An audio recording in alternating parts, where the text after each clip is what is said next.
Hello everybody, this is Cuca and welcome back to my channel on Tarot with Cuca. This is my second video in which I thought I would make as a follow-up video to my first weekly guidance with the situation at hand and the sun and the moon, as you remember. So with this week in mind, it seemed like I pulled some pretty intense cards, and I wanted to put people in kind of a space where, it's not so fearful. As well as me, I'm still learning the tarot. I mean, when I first started, or actually when I was first introduced to it through actually the angel cards, I was like seriously afraid of change, because that's all I heard was change, change, change, change. And I was afraid. I was like, oh my God, what does this mean? Am I losing my job? Am I getting, kicked out? The funny thing is, since kind of the first time I've gone through the tarot, I've gone through many changes. And I've gotten to the point in my life where I actually embrace the change, because I am now aware that God and the universe, they're not out to hurt us. And sometimes when we're asking for that change, it is for the better. So with this, I thought it would be an awesome follow-up to call it Wellness Wednesday, to see how the internal guidance is going, as well as the action items. Are you following them? Are you trying to turn that magician around? If you remember, I drew the magician in reverse, in which, the individual is dealing with, or you possibly are dealing with, a lot of uncertainty.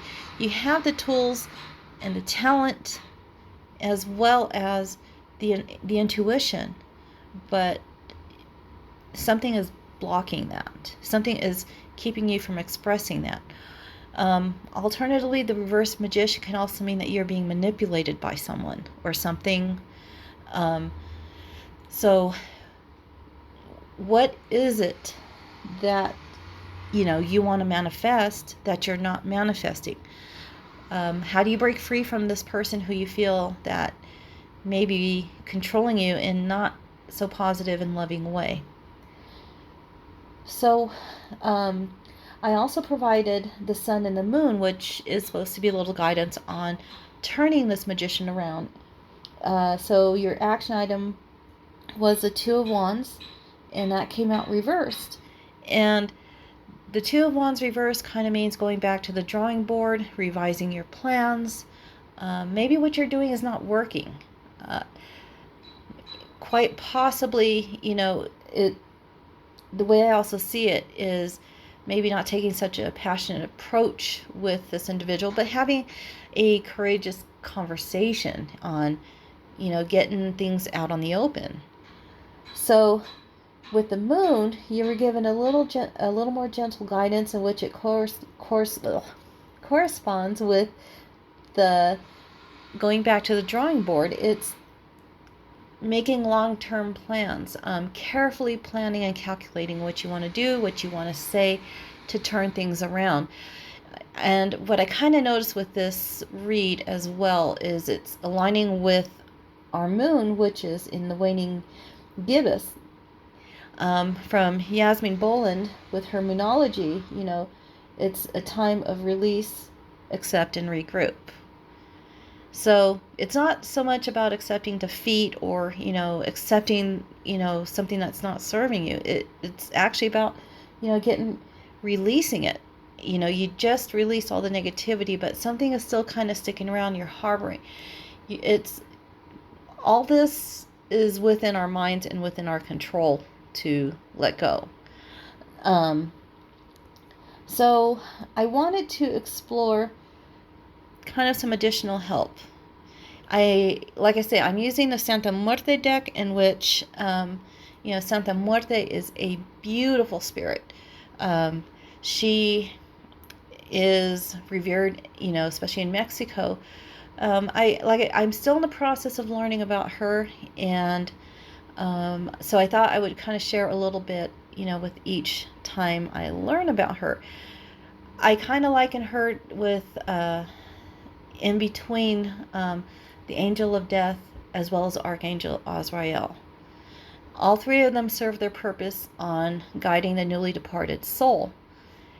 Archangel Azrael, is an angel of comfort through the difficult times, as well as allowing the individual who's going through the grief, of a release and comfort. The newly departed soul gets guided, to heaven. The angel of death is also a concept I'm still kind of learning about. I am a Scorpio, so it's kind of still a little topic I'm not quite ready to dwell into. But Santa Muerte, like I said, she operates in the light and the shadows. And she, if you have a relationship with her, it is a give and take. She will give you, but she will give to you as well as you need to give.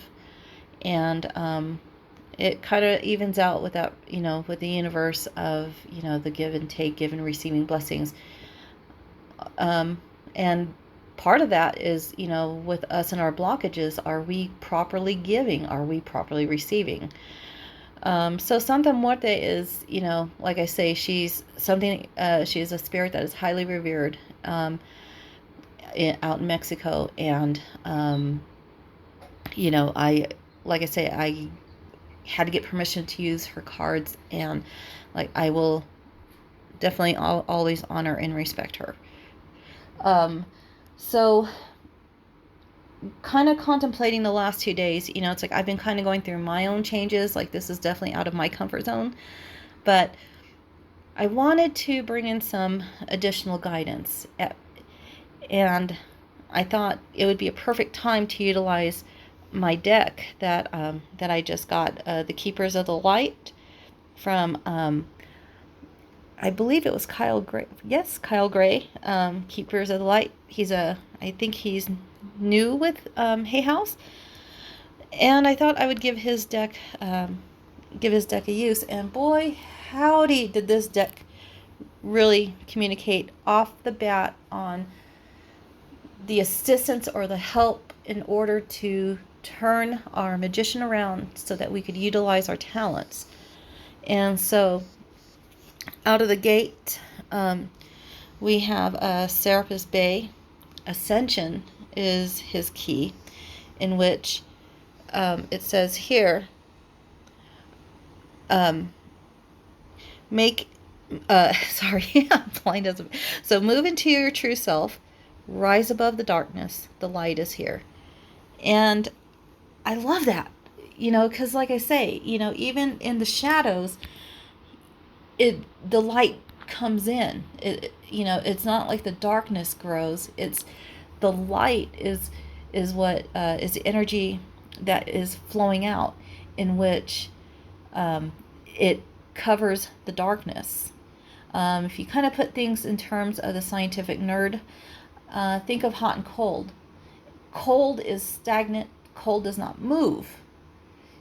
But where the energy arises and where things warm up, it's not because cold is either decreasing, it is heat is increasing. So think about it. Think about, rising above. You're holding yourself back. And if you're in a negative state, which I completely get that, because I actually lived a lot of my life in a negative state. I beat up myself to the point where I completely actually I actually convinced myself that God didn't love me. And it was a lot of transition. It was a lot of discomfort to finally actually realize that God, all this time, even when I didn't love myself, God was always loving me. God even sent his angels.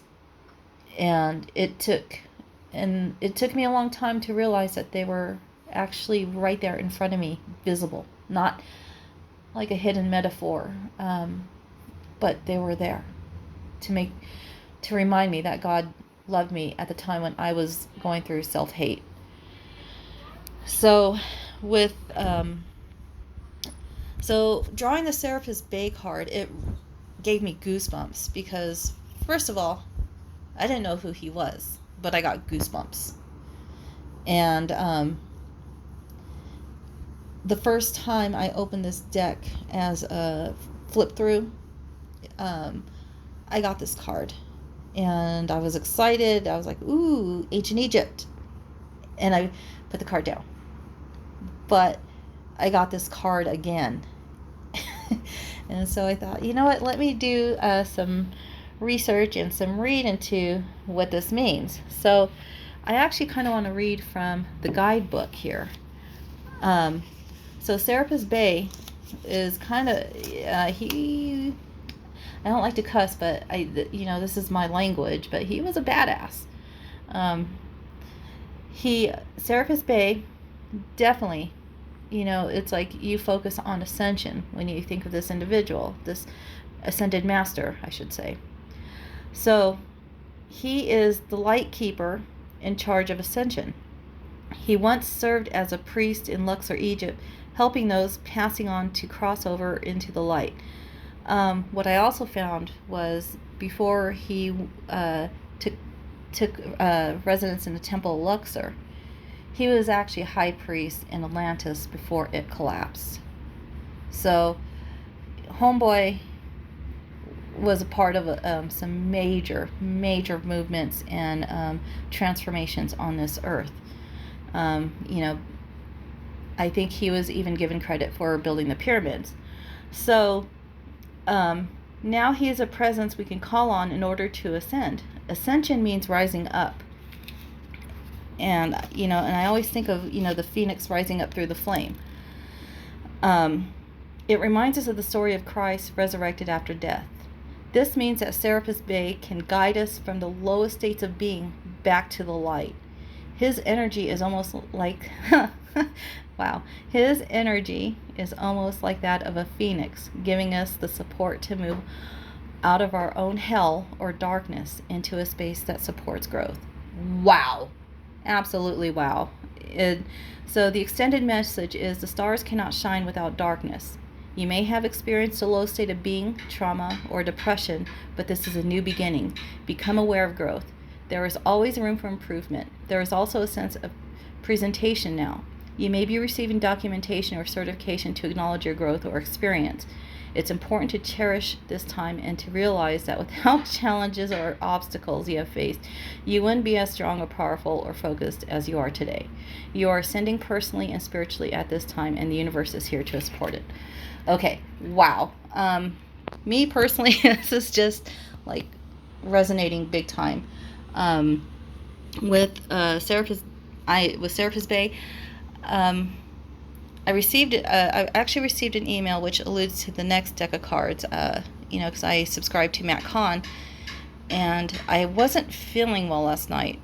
I've actually been taking care of my health. I've been eating healthy and trying to improve my overall well-being, but I got the mother of migraines last night, and I couldn't figure out why, and it was like super frustrating as to why, because normally in the past I found that if I ate certain foods, I got the migraines. But I got my migraine and I didn't eat the certain foods for like weeks. And I apologize for the construction that's going on outside. So I usually don't open up kind of like newsletters or whatnot, but last night it resonated to open up the email from Matt Kahn about energy update. And it was about transformation and going through change, in which things are happening collectively through the universe where, if there is a growth that's about to happen, you're going through the rough spot in which one of the symptoms is a migraine. I know I'm oversimplifying his beautifully written email, but Matt Kahn, I do recommend, tapping into his YouTube video. I'll post a link to his channel. His voice is very soothing, and some of his talks really resonated about ascension and growth and transformation. Of course, I'm stubborn, and my growth is a little slower than most because of my stubbornness. But one of the things that resonated with him, and I mentioned it in my first video, is using the name Cuca. Cuca was my childhood nickname, and I clearly remember it from, my early toddler years. And, I was born late in life, so I had like older brothers who were already in high school. And the high school friends would come over and they're like, "Hey, Cuca," and I would get so. And I just remember the last time this person called me Cuca because I was so mad. I was like, "My name is not Cuca," and I spelled my name out, and that was the end of Cuca. And for some reason, it's just like whenever I hear that term inner child, it brings sadness to my soul. So I'm kind of learning in my growth and my process that I have to heal my inner child in order. I think healing the inner child does help a lot of maybe healing the ego, where people say, oh, there's a lot of negativity. There's a lot of I think a lot of it we do manifest ourselves with our thoughts, and and sometimes the scary thing that you see, or if you're experiencing, is a warning, not so much something that's out to deliberately hurt you. It's a rude awakening, and it's a scary awakening. And like I said, Santa Muerte came to me in a dream when I was 16, and it took me a long time to reconcile that dream, because at first what I thought was out to hurt me. But now that someday I'll discuss that dream with y'all. It's something I just have only shared with my close friends and family. But Santa Muerte, I've now come to see as she was actually protecting me.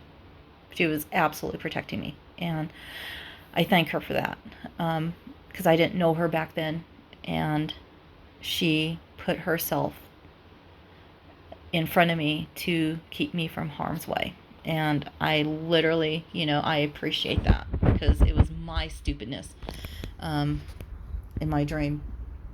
Actually, it was my stupidness in real life that kind of put me in a very precarious situation. But Serapis Bey, I found, going back to him, I'm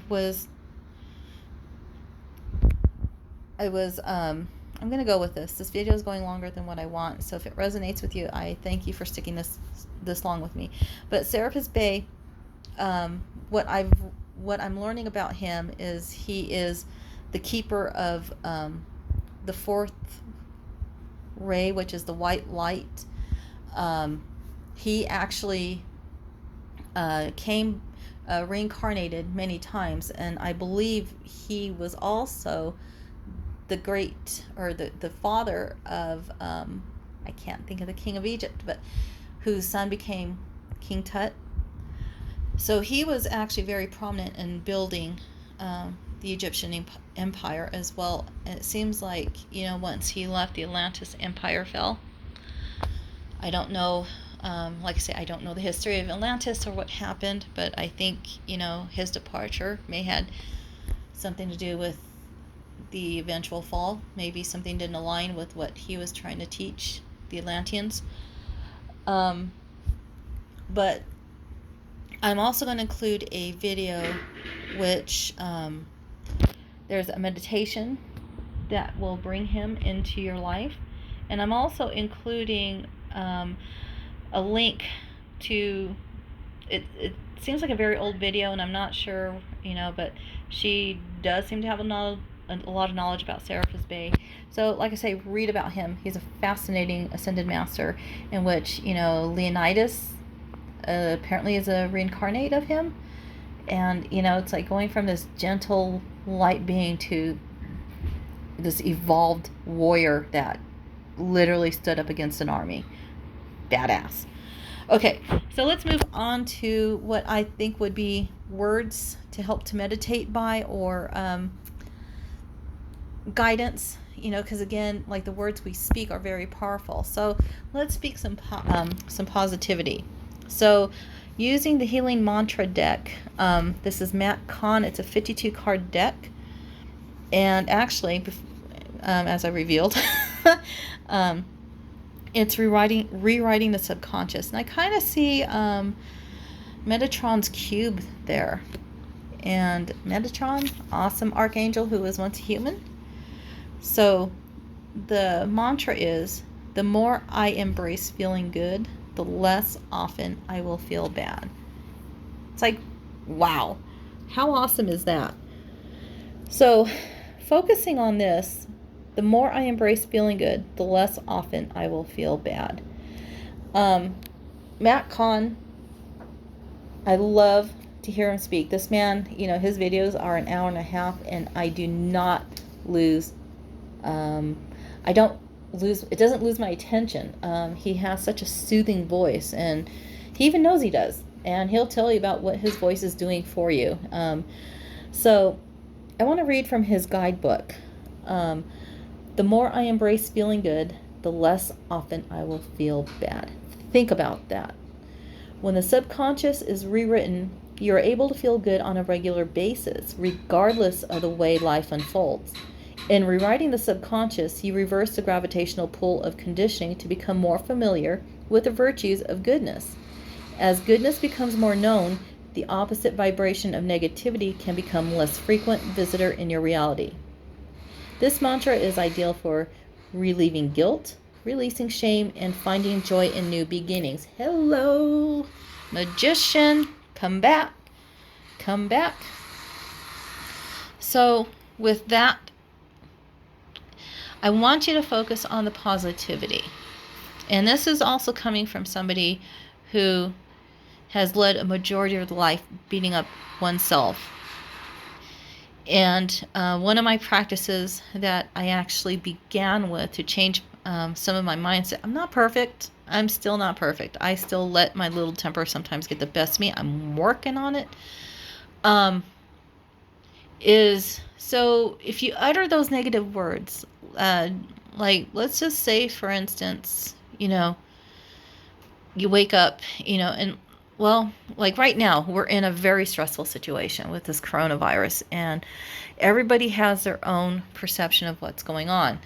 There are those who are healthcare workers who are still working, getting paid, but my God, the conditions that they're working in, the short staff, the essential workers, what they're going through. There's the perception of those who have been forced to stay home, whether they work at home or they lost their jobs. They have their perception. There are those who are not in the metro cities, who are not hit with the coronavirus, who thinks that this is a joke, and it's not. But that's their reality. They haven't been hit with it. So we have different perceptions of a situation. Collectively, the universe is kind of like in a fear mode, and what I feel is that the light is really trying to bring us out of that fear mode, because like somehow out of this, good is going to come of it. And I don't have that answer, but the creator of the universe, God, Jehovah,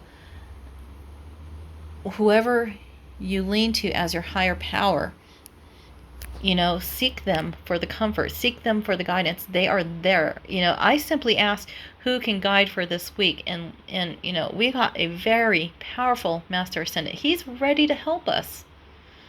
And so with that, this is just a little tool. Just when you get in that negative mindset, or whoever's blocking your magic, or even if it's you that's blocking your magic, think of the more I embrace feeling good, the less often I will feel bad. And with that, everybody, I thank you for sticking out in this long video, and I wish you love, light, and many, many, many, many blessings. Take care.